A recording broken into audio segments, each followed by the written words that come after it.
Okay, so we're going to go over some attacks from the mount, and this is, pretty much going to be just a more advanced look at how we can really control our partner going to S mount and going to basically what I call like an elbow to elbow position on the head and arm. Okay, so the first idea though is when we're in the mount, in order to start getting this sequence going, is I want to get my partner's elbow across my belly button.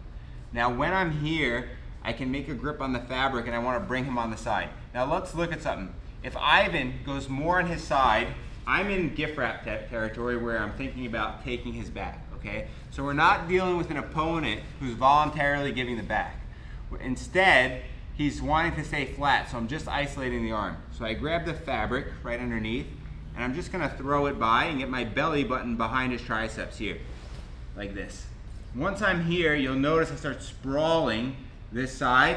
My weight is down on top of the elbow and the triceps, and from here I change an angle, so this way I make a wall so he can't retract his elbow back to his side. Once I'm in this position, you can imagine like you're doing like almost like a sprawl. So I have my toes on the mat, which is fine, but that's gonna make my hips heavy. And on this side, my foot is posted at least to the line of his hip. So if we rotate a little bit, Ivan. I never wanna post low because Ivan can go ahead and bring his knee through, right? Or he can scrape with the other foot and start to drag it to the guard.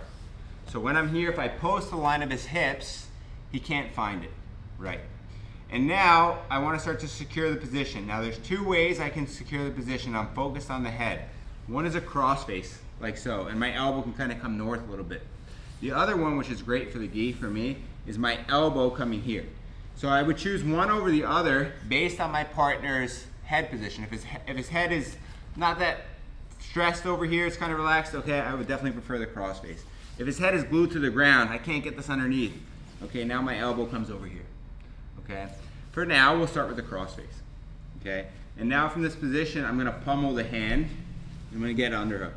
I take wide elbows over here so I do a better job with my base. But really what's keeping my base is my legs. So imagine now like I have side control with his other arm across. His two elbows are stuck. So Ivan, can you try to bridge side to side for me over here? Yeah, you can give me a little bit more. Yes. Again, other side. Yes. So see how my feet, if they need to shift a little bit, that's completely fine. Now, from this position, I'm going to adjust myself to the S mount. So what's going to lead the dance first is my sprawled leg.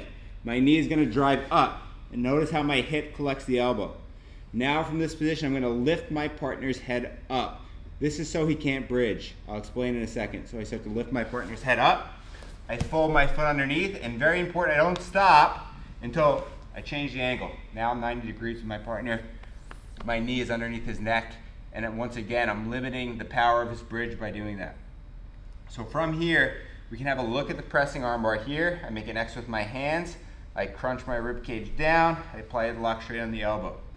If my partner is controlling over here too tight, I don't feel like I'm getting this arm, I can tuck this hand into my armpit like so. And now I'm gonna imagine like I'm rear naked choking his hand, attached to my chest. I lock this hand with his hand like a handshake, so I'm controlling the thumb so he can't do turning escapes. And now from here, I pass the leg over, I fall back. At this point, I prefer to cross the feet because I'm behind this arm. And then now from here, we're gonna come back, I pull the arm down, pushing hand over here, and we're gonna get our finish on the arm lock. So just really quickly, when we were talking about limiting my partner's bridge during the transition, we know that a bridge is going to put us out of balance, disrupt our ability to transition, okay? So if I pick Ivan's head up, Ivan, lift your hips for me, bridge, he can't, okay? So that's why I always am looking to pick the head up during the transition and slide my knee underneath the head if I can. So real quick, I'll do it one more time, hit the other side over here. So I'm going to control this arm. One other thing that I'll say too is you can really use any setup to cross the arm. Maybe you try the Americana. Look, there's his elbow across.